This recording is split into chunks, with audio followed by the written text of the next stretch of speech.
మీద నన్ను ఎందుకు చేశానా అని చెప్పిన దినాల్లో కూడా దేవునికి ఒకటి కనపడినాడు. నోవహు కుటుంబం కనపడింది, ఆ తర్వాత అబ్రహాము కనపడినాడు.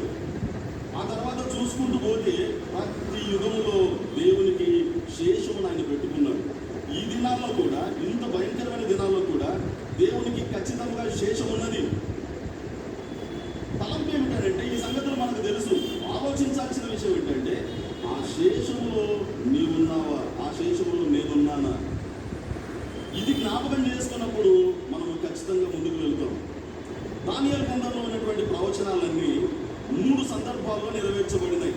ఒకటి, దానియేలు కాలంలోనే నెరవేర్చబడినాయి. 2, ఆ ఇంటర్ టెస్టిమోనియల్ పీరియడ్లో, అంటే ఆ సైలెంట్ పీరియడ్లో, మౌన కాలము, ఆ మలాకి తర్వాత నుండి యోహాను భక్తుడు పుట్టేంత వరకు సైలెంట్ పీరియడ్లో జరిగినటువంటి కొన్ని సంగతులు వెనువెంటనే జరిగినాయి. ఇక 3వది, కాలాంతమందు దేవుడు తన కుమారుణ్ణి లోకానికి పంపించినప్పుడు అప్పుడు కూడా జరుగుతాయి. 3 సందర్భాల్లో జరుగుతాయి. దీంట్లో గమనించాల్సినటువంటి సత్యం ఏమిటంటే, దానియేలు గురించినటువంటి ప్రవచనము యెహెజ్కేలులో కూడా చూస్తాం మనం. దానియేలు ప్రవచించినటువంటి ప్రవచనాలు అదే కాలంలో నెరవేర్చబడినట్లుగా కూడా మనం చూస్తాం. ఈ బైబిల్ యొక్క ప్రామాణికతను ప్రశ్నలు వేస్తున్నటువంటి వారి గురించి మనం పెద్దగా పట్టించుకోవాల్సిన అవసరం లేదు. మన చేతిలోనే ఎవిడెన్సెస్ ఉన్నాయి.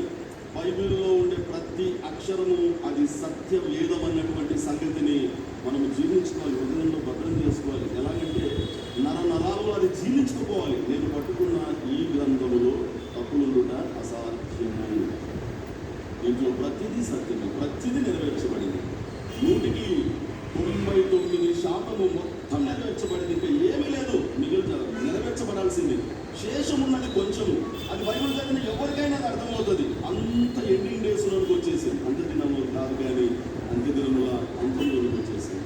వెనువెంటనే జరిగిన ఆ సంగతులను బట్టి బైబిల్ యొక్క ప్రామాణికత రుజువు చేయబడింది అనే సంగతిని గుర్తు చేయడానికి నేను చాలా సంతోషిస్తున్నాను.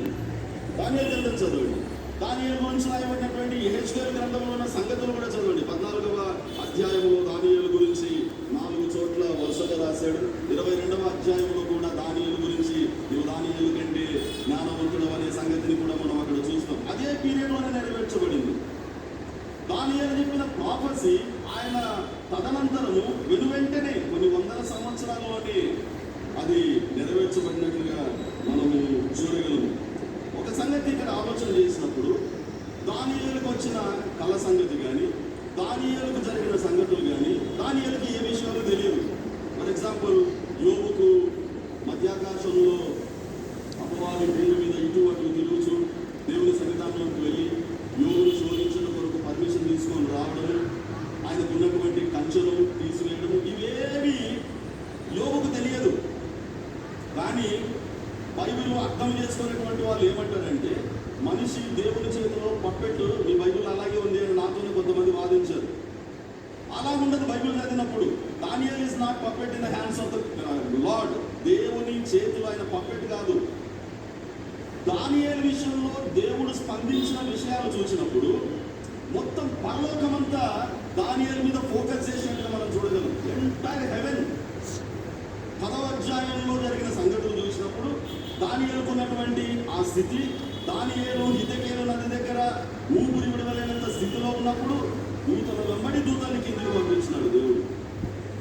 ఆ సంగతి మనకు బాగా తెలుసు. 10వ అధ్యాయంలో ఉన్నటువంటి సంగతులు చాలాసార్లు మనము ఈ బైబిల్ క్లాస్లోనే మనం జ్ఞాపకం చేసుకున్నాం.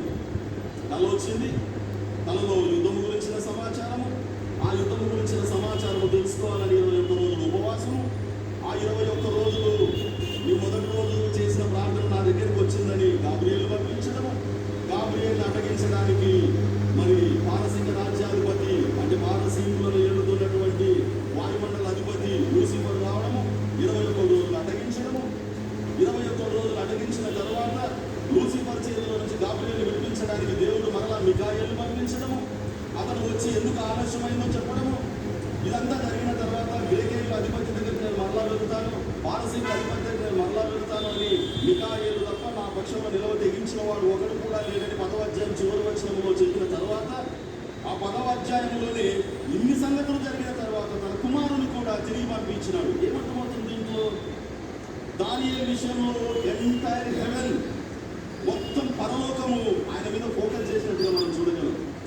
ఇటు నేర్చుకోవాల్సిన సత్యం ఏంటంటే నిన్ను నన్ను పప్పెట్లాగా చేసుకోలేదు దేవుడు. ఒక ఫ్రీని ఇచ్చాడు, ఒక స్వేచ్ఛ ఇచ్చినాడు. ఎంత ప్రేమిస్తున్నాడు దేవుడు నిన్ను నన్ను. బైబిల్ చదివితే మనకు అర్థమవుతుంది.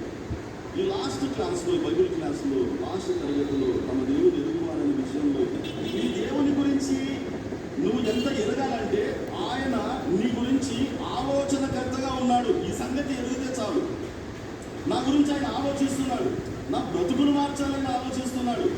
ఇంత అసమాధానమైనటువంటి ఈ దినాల్లో ఎటు చూచినా ఖయాస్. బయటికి వెళితే ఎలాంటి ప్రమాదాలు తెలియదు. నేను భౌతికమైన ప్రమాదాల గురించి మాట్లాడడం లేదు, ఆత్మ సంబంధమైన ప్రమాదాల గురించి మాట్లాడుతున్నాను. విశ్వాసమును కొనసాగించుట అసాధ్యమైనటువంటి ఈ దినాల్లో, ఎవరిని చూసినా ఏదో ఒక తప్పు కనపడుతున్నటువంటి ఈ దినాల్లో నేను నెక్స్ట్ జనరేషన్కి ఒక నాయకునిగా తర్ఫీదు ఇవ్వడం కోసమే నేను బైబిల్ స్టడీకి దేవుడు తీసుకొని వస్తున్నాడనే సంగతి నువ్వు గుర్తుపెట్టుకోవాలి. నువ్వు యాదృచ్ఛికంగా రాలేదు ఇక్కడికి, నువ్వు టైంపాస్ కోసం రాలేదు, లేదా సద్దుకైల వల్లే ఒక క్రమాన్ని పాటిస్తూ ఈరోజు బైబిల్ స్టడీ, ఈరోజు యంగ్ బ్రదర్స్ మీటింగ్ ఉంటుంది కాబట్టి నేను వెళ్ళాలనుకొని రాలేదు. It's God's purpose. దేవుని ఉద్దేశం ఉంది కాబట్టి, దేవుని మాటలు వినడానికి నువ్వు ఇక్కడికి వచ్చినావు. నీ జీవితము ఆశామాసం కాదు. గాడ్ ఈజ్ ఫోకసింగ్ అని ఉన్నది. దేవుని దృష్టి, కనుదృష్టి నీ మీదనే ఉన్నది. ఏమి చేసైనా సరే సాతాను సింహాసనం ఉన్న చోట నీవు కాపురం ఉన్నావని ఎరిగి వాని బారిన పడకుండా నిన్ను తప్పించడానికి దేవుడు బైబిల్ స్టడీని మన మందిరాల్లో ఎవరికి ఏర్పాటు చేస్తాడు. ప్రేమని ఎవరొస్తుందా దేవుని చేతిలో అప్పటి నువ్వు ఎప్పుడు అనుకోరు. దేవునికి ఎంత ప్రేమిస్తున్నాడంటే ఒక మాట జ్ఞాపకం చేసుకున్నాం. తెలియని విషయాలు కాదు, తెలిసిన విషయాలే. తన కుమారుని సైతము శిలువకు మేకులతో కొట్టడానికి ఆయన ఇష్టపడినాడంటే